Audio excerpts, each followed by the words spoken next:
La presse en a fait large écho et la classe politique n'a pas attendu plus longtemps pour se saisir de ce qui est désormais qualifié la nouvelle affaire Equinox Télévision.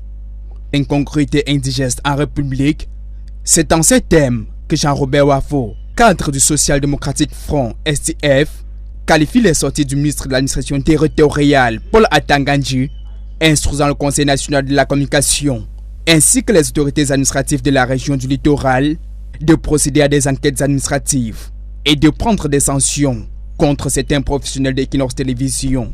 Ceci, suite à des propos injurieux et diffamatoires à l'endroit du chef de l'État, selon le ministre de l'administration territoriale, tenu sur le plateau du programme Equinox Soir, en date du 3 novembre 2022, au cours d'une émission axée sur les 40 ans du renouveau.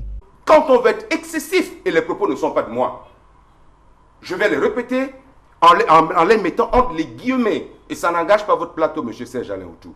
Je dis, c'est pas de moi, je vais les mettre entre guillemets.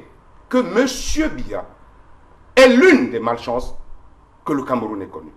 Le mouvement pour la renaissance du Cameroun, le parti au sein duquel milite Charles Bondadjoua, le panéliste en question, dans une déclaration rendue publique ce 17 novembre, donne sa position vis-à-vis de cette déferlante.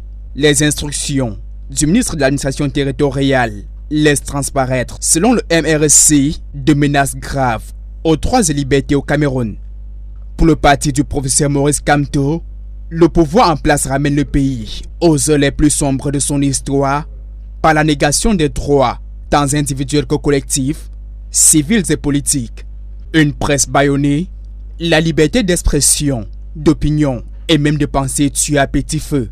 Pourtant, contenu dans les instruments juridiques internationaux ratifiés par le Cameroun, regrette le parti.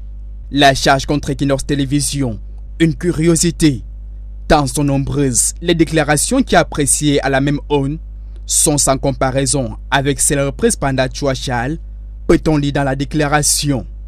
L'affaire, dira-t-on, est donc pendante, les autorités méditant encore sûrement sur les correspondances du patron de l'administration territoriale et de ce qui reste de la liberté de presse et autres droits connexes au Cameroun en 2022.